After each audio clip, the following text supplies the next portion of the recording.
မင်္ဂလာပါ Infonet Channel ကနေကြိုဆိုပါရခင်ဗျာ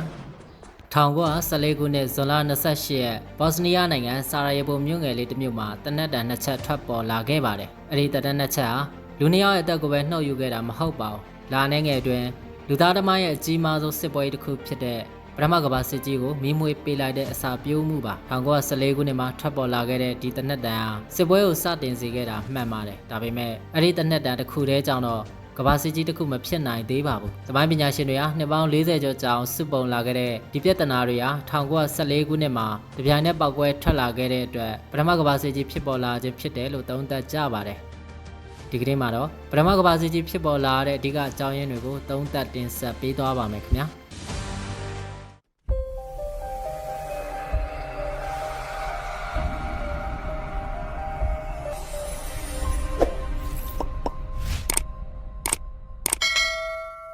ပထမကမ္ဘာစစ်ကြီးကိုနားလည်ဖို့ဆိုရင်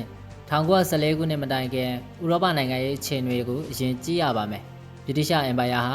ာကမ္ဘာကုန်းမြေရဲ့၄ပုံတစ်ပုံနီးပါးကိုအုပ်ချုပ်နေခဲ့ပြီးပြင်သစ်၊ဂျာမနီ၊ရုရှားနဲ့ဩစတြေးလျဟန်ဂေရီတို့ကလည်းအင်အားချင်းအပြိုင်ဆိုင်တိုးချဲ့လာနေကြပါတယ်။အဲဒီအချိန်ဟာဥရောပတရားငြိမ်းချမ်းရေးရနေတယ်လို့ထင်ရပေမဲ့တကယ်တမ်းမှာတော့နိုင်ငံကြီးတွေဟာအချင်းချင်းယုံကြည်မှုလုံးဝမရှိတော့တဲ့အခြေအနေကိုရောက်နေခဲ့တာပါ။1882ခုနှစ်မှာဂျာမနီနိုင်ငံတနိုင်ငံတည်းဖြစ်ပေါင်းစည်းသွားပြီးတဲ့နောက်ဥရောပရဲ့အင်အားချိန်ခွင်ရာတိတိတသာပြောင်းလဲသွားပါတယ်။စက်မှုလုပ်ငန်း၊သိပ္ပံနည်းပညာနဲ့စစ်အင်အားတွေမှာဂျာမနီဟာလျင်မြန်စွာတိုးတက်လာခဲ့ပြီး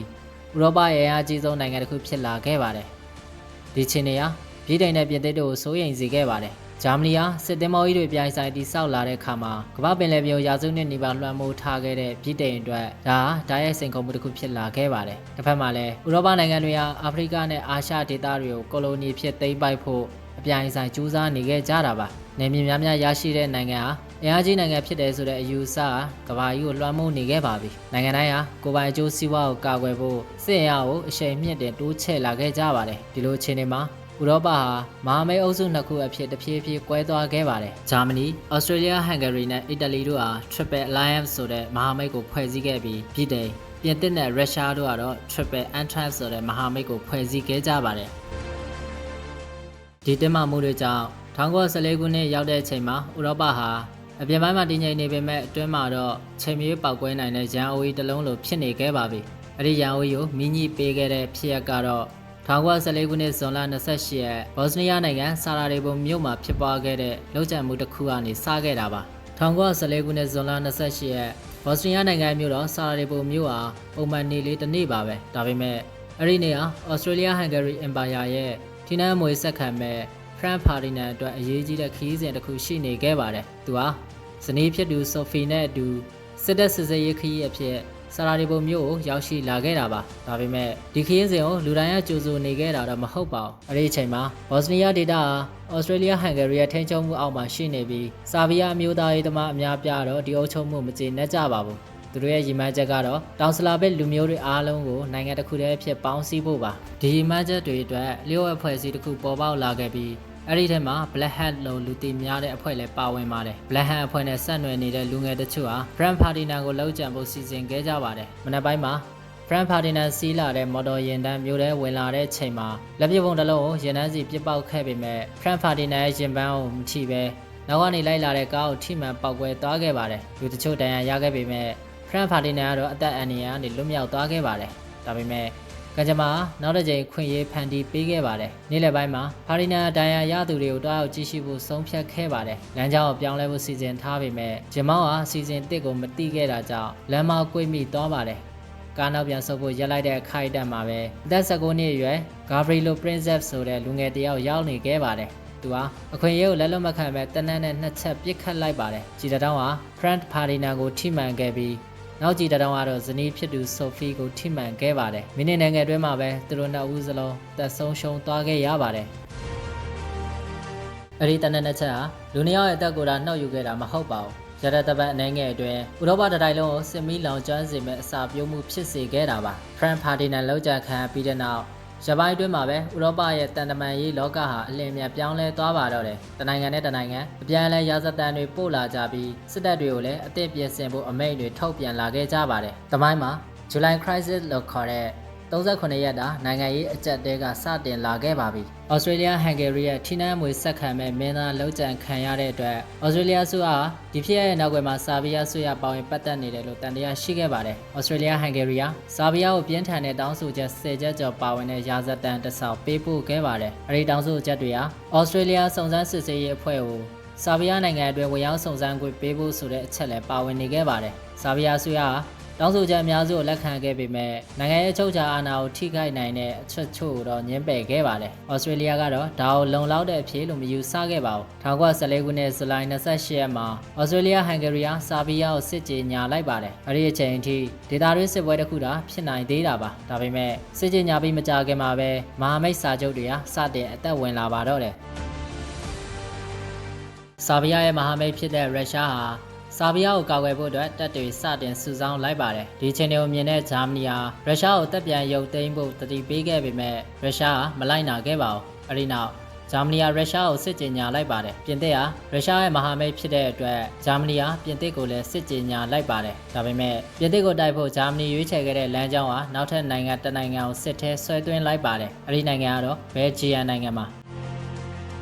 ဂျာမနီဟာစစ်မျက်နှာနှစ်ဖက်ကိုတပြိုင်တည်းမတိုက်ချင်ခဲ့ပါဘူး။နောက်ဘက်မှာပြင်သစ်အရှေ့ဘက်မှာရုရှားကိုတစ်ချိန်နဲ့ရင်ဆိုင်မယ်ဆိုရင်အနိုင်ရဖို့အလွန်ခက်ခဲမယ်ဆိုတာဂျာမနီခေါင်းဆောင်တွေသိခဲ့ကြပါတယ်။ဒါကြောင့်သူတို့ဟာနှစ်ပေါင်းများစွာကြိုတင်ရေးဆွဲထားတဲ့ရှလီဖန် plan လို့ခေါ်တဲ့ရှလီဖန်အစီအစဉ်ကိုစတင်အကောင့်ထဲပေါ်လိုက်ပါတယ်။ဒီအစီအစဉ်ရဲ့အဓိကရည်ရွယ်ချက်ကတော့ပြင်သစ်ကိုရတပတ်အနည်းငယ်အတွင်းမှာပဲအမြန်ဆုံးအနိုင်ယူပြီးမှအရှေ့ဘက်ကိုလှည့်ပြီးရုရှားကိုတိုက်ဖို့ပါ။ဒါပေမဲ့ပြင်သစ်နယ်စပ်မှာခံတပ်တွေအများကြီးရှိနေတဲ့အတွက်ဂျာမနီဟာဂျားနေဖြစ်ကြီးညာထားတဲ့ဘယ်လ်ဂျီယံနိုင်ငံကိုဖျက်ကျော်ဖို့ဆုံးဖြတ်လိုက်တာပါဒီဆုံးဖြတ်ချက်ဟာစစ်ပွဲရဲ့ဥတီချက်ကိုလုံးဝပြောင်းလဲသွားစေခဲ့ပါတယ်1839ခုနှစ်ကတည်းကပြည်တိုင်ဟာဘယ်လ်ဂျီယံဂျားနေစင်တန်းကိုကာကွယ်ပေးမယ်လို့ကတိပြုထားခဲ့တာပါဒါကြောင့်1914ခုနှစ်ဩဂတ်စ်4ရက်မှာဂျာမန်တပ်တွေဘယ်လ်ဂျီယံနယ်စပ်ကိုဖျက်ကျော်လိုက်တဲ့အချိန်ပြည်တိုင်ဟာဂျာမနီကိုစစ်ကြေညာလိုက်ပါတယ်။ရပိုင်းတွင်းမှာပဲဥရောပရဲ့အင်အားကြီးဆုံးနိုင်ငံတွေအားလုံးစစ်ထဲဝင်ရောက်လာခဲ့ကြပါတယ်။လူများကတော့ဒီစစ်ပွဲဟာခရစ်စမတ်မတိုင်ခင်ပြီးသွားလိမ့်မယ်လို့ထင်ခဲ့ကြတာပါ။ဒါပေမဲ့ဘယ်သူမှမခံမှန်းနိုင်ခဲ့တာကဒီစစ်ပွဲဟာ၄နှစ်ကျော်ကြာမြင့်ခဲ့ပြီးလူသားသမားရဲ့အရက်ဆက်ဆုံးစက်မှုစစ်ပွဲကြီးတစ်ခုဖြစ်လာတော့မယ်ဆိုတာပါ။1914နှစ်ကုန်ပိုင်းမှာတော့ဂျာမနီရဲ့ဘယ်လ်ဂျီယံကိုဖျက်ကျော်ပြီးပြင်သစ်ကိုတိုက်မဲ့ရှလီဖန်အစီအစဉ်ဟာသူတို့မျှော်လင့်ထားတယ်လို့မအောင်မြင်ခဲ့ပါဘူး။ပြင်သစ်နဲ့ပြည်တိုင်ပူးပေါင်းတပ်တွေဟာမာရိန်းတိုက်ပွဲမှာဂျာမန်တပ်တွေကိုတားနိုင်ခဲ့ပြီးစစ်ပွဲဟာလျင်မြန်စွာအဆုံးသတ်မဲ့အစားနှစ်ဖက်စလုံးအပြန်အလှန်တောက်ခံနေတဲ့အခြေအနေကိုရောက်သွားခဲ့ပါတယ်။အဲဒီအချိန်ကနေစပြီးဥရောပနောက်ဘက်စစ်မျက်နှာမှာလူသားသမားရဲ့အဆိုးအဝါးဆုံးစစ်ပွဲပုံစံတစ်ခုပေါ်ပေါက်လာခဲ့ပါတယ်။ဒါကတော့Trent Affair လို့ခေါ်တဲ့ကရုတ်ကျင်းစစ်ပါ။မြောက်ဘက်ပင်လယ်ကနေဆွစ်ဇာလန်နယ်စပ်အထိကီလိုမီတာ900ကျော်ရှည်လျားတဲ့ကရုတ်ကျင်းတွေကိုနှစ်ဖက်စလုံးတူးဖော်ခဲ့ကြပါတယ်။တစ်ဖက်နဲ့တစ်ဖက်ကြားအကွာဝေးဟာတချို့နေရာတွေမှာဆိုရင်မီတာ30လောက်သာရှိပါတယ်။ဒါပေမဲ့အဲဒီကြားအမြေပြင်တော့စစ်သားတွေက No Man's Land လို့ခေါ်ကြပါတယ်။ဘာလို့လဲဆိုတော့အဲဒီနေရာကိုချစ်ချလိုက်တဲ့သူအများစုဟာအသက်ရှင်လျက်ပြန်လာနိုင်တဲ့သူမရှိလို့ပါ။ကရုတ်ကျင်းတွေကဘွားရန်သူရဲ့ကြီးဆောင်ရေဆိုင်ရနာထက်တောင်ပိုဆိုးရွားခဲ့ပါတယ်စစ်သားတွေဟာလာပေါင်းများစွာရွှွန့်တော်နဲ့ရေထဲမှာနေထိုင်ခဲ့ရပြီးအေးခဲတဲ့ရေထဲမှာအချိန်ကြာမြင့်စွာရက်နေခဲ့ရတဲ့အတွက် trap food လို့ခေါ်တဲ့ယောဂဖြစ်ပွားလာခဲ့ပြီးတချို့ဆိုရင်ခြေထောက်ဖြစ်တော့ရတဲ့အထိဆိုးရွားခဲ့ပါတယ်ကရုတ်ကျင်းတွေထဲမှာကြွက်တွေပိုးမွားတွေယောဂဗျာတွေပြန့်နှံ့နေတဲ့အတွက်စစ်သားတချို့ရဲ့မှတ်တမ်းတွေရညဘက်အိတ်နေချိန်မှာတောင်ကြွက်တွေကမျက်နှာပေါ်တက်တဲ့အထိဖြစ်ခဲ့တယ်လို့ဆိုပါတယ်ဒီအခြေအနေတွေကြောင့်စစ်သားတွေဟာရန်သူရဲ့ကြီးဆောင်ထက်ကရုတ်ကျင်းတွေကယောဂဗျာတွေဟာသူတို့အတွက်ပူကြောက်စရာကောင်းခဲ့တယ်လို့ဆိုပါတယ်ပထမကမ္ဘာစစ်ကိုသိပ္ပံပညာရှင်အများစုဟာပထမဆုံးစက်မှုစစ်ပွဲလို့သတ်မှတ်ကြပါတယ်ပထမကမ္ဘာစစ်မတိုင်ခင်စက်မှုဒေါ်လာရဖန်တီးပေးခဲ့တဲ့နည်းပညာတွေကိုလူအသက်ကယ်တင်ဖို့အတွက်မဟုတ်ဘဲလူတက်ဖို့အသုံးပြုလာခဲ့ကြတာပါစက်တနက်တလက်ဟာမိနစ်ပိုင်းအတွင်းကြီးရာနဲ့ချီပစ်ခတ်နိုင်ပါတယ်အရင်ခေတ်စစ်ပွဲတွေမှာရဲစွမ်းတတိယရေးကြီးခဲ့ပေမဲ့အခုတော့စက်တနက်တလက်ရှိမှာစစ်သားရာနဲ့ချီဟာစက္ကန့်ပိုင်းအတွင်းအသက်ဆုံးရှုံးလာခဲ့ရပါတယ်1915ခုနှစ်မှာတော့စစ်ပွဲဟာပုံမရက်ဆက်လာခဲ့ပါတယ်။ဂျာမနီဟာကလိုရင်းအစိတ်တန်းငွေတွေကိုစတင်အသုံးပြုခဲ့ပြီးအစိမ်းရောင်ခိုးငွေတွေဟာလေတိုက်ရာအတိုင်းစစ်မြေပြင်ကိုဖုံးလွှမ်းသွားခဲ့ပါတယ်။အဲဒီတန်းငွေတွေကိုရှူရှိုင်းမိတဲ့စစ်သားတွေဟာအသက်ရှူကျပ်ပြီးအဆုတ်ထိခိုက်ဒေဆုံးခဲ့ကြရပါတယ်။အဲဒီနောက်ပိုင်းမှာတော့အစိတ်တန်းငွေတိုက်ခိုက်မှုတွေကနေအသက်ရှင်ဖို့အတွက်နှစ်ဖက်စလုံးဟာ gas mask တွေကိုမဖြစ်မနေတပ်ဆင်လာခဲ့ကြရပါတယ်။ 1916ခုနှစ်မှာတော့ပြည်ထောင်ကမ္ဘာသမိုင်းမှာပထမဆုံးအကြိမ်ဖြစ်တင်ကားတွေကိုစစ်မြေပြင်မှာအသုံးပြုလာခဲ့ပါတယ်။အစာပိုင်းမှာနှေးကွေးပြီးချို့ယွင်းမှုတွေရှိခဲ့ပေမဲ့ကရုတ်ချင်းတွေကိုဖျက်ကျော်နိုင်တဲ့စွမ်းရည်ကြောင့်စစ်တိုက်ပုံပြောင်းလဲပေးခဲ့ပါတယ်။ပထမကမ္ဘာစစ်ဟာလူသားတွေရဲ့တိတ်ပံတဲ့နည်းပညာတိုးတက်မှုတွေဟာလူသားတွေကိုကာကွယ်ဖို့သာမကဖျက်ဆီးဖို့ပါအသုံးချနိုင်တယ်ဆိုတာကိုကမ္ဘာပထမဆုံးထင်ရှားစွာပြသခဲ့တဲ့စစ်ပွဲကြီးတစ်ခုလည်းဖြစ်ပါတယ်။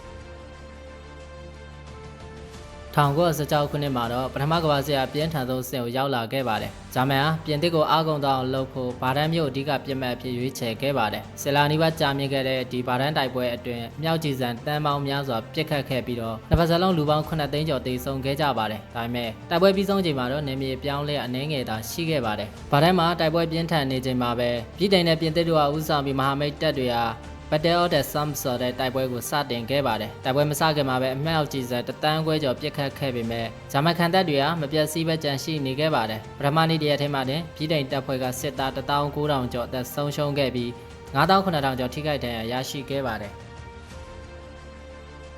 လေးလကျော်တိုက်ခိုက်ခဲ့တဲ့ဒီတိုက်ပွဲမှာလည်းနှစ်ဖက်စလုံးလူပေါင်း1သန်းကျော်တေဆုံးခဲ့ပေမဲ့ရရှိခဲ့တဲ့နေမြေကတော့ကီလိုမီတာအနည်းငယ်သာရှိခဲ့ပါတယ်။ဘာဒန်းနဲ့ Somme တိုက်ပွဲနှစ်ခုစလုံးဟာပထမကမ္ဘာစစ်ရဲ့အတိတ်ပဲမဲ့တွေးထွက်တန်ယုံမှုကိုကိုစားပြုတဲ့သမိုင်းဝင်တိုက်ပွဲတွေဖြစ်ယနေ့အထိမှတ်တမ်းတင်ခံထားရဆဲပါ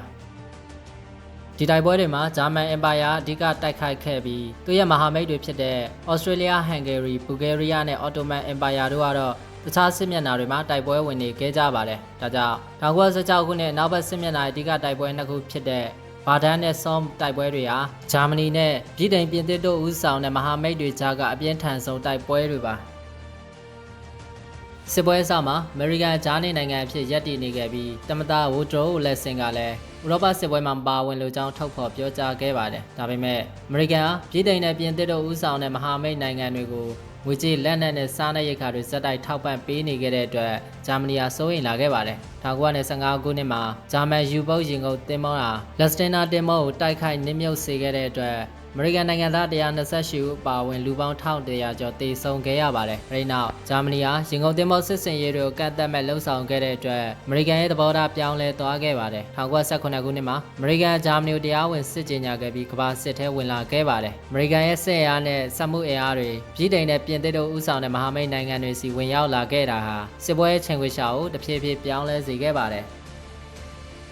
1919ခုနှစ်ရောက်တဲ့အခါမှာစစ်ပွဲအတန်ကိုစစ်မြေပြင်ထက်နိုင်ငံတွေကပြည်သူတွေကပိုခံစားလာခဲ့ကြရပါတယ်။ရုရှားမှာစားနပ်ရိက္ခာစားပါမှုတွေစီးပွားရေးကျဆင်းမှုတွေနဲ့စစ်သားတန်းပေါင်းများစွာဆုံးရှုံးခဲ့ရတာတွေကြောင့်တော်လှန်ရေးပေါ်ပေါက်လာခဲ့ပါတယ်။ဖေဖော်ဝါရီလမှာရိုမန်နော်မင်းဆက်ပြိုလဲသွားခဲ့ပြီးယာယီဆိုရစစ်ပွဲကိုဆက်လက်တိုက်ခိုက်ခဲ့တဲ့အတွက်အခြေအနေပိုဆိုးရွားလာခဲ့ပါတယ်။အော်တိုဘာလအတွင်းမှာတော့ဗလာဒီမီယာလီနင်ဦးဆောင်တဲ့ဘိုရှီပစ်တွေအာဏာရလာခဲ့ပြီးဂျာမနီနဲ့ငြိမ်းချမ်းရေးဆွေးနွေးခဲ့ပါတယ်။နောက်ဆုံး1918ခုနှစ်မှာရုရှားကပထမကမ္ဘာစစ်ကနေတရားဝင်နှုတ်ထွက်ခဲ့ပါတယ်။ဒီဖြစ်ရပ်ကြောင့်ဂျာမနီကအရှေ့ဘက်စစ်မျက်နှာတက်အများပြားကိုအနောက်ဘက်စစ်မျက်နှာစီပြန်လည်ပို့ဆောင်နိုင်ခဲ့ပါတယ်။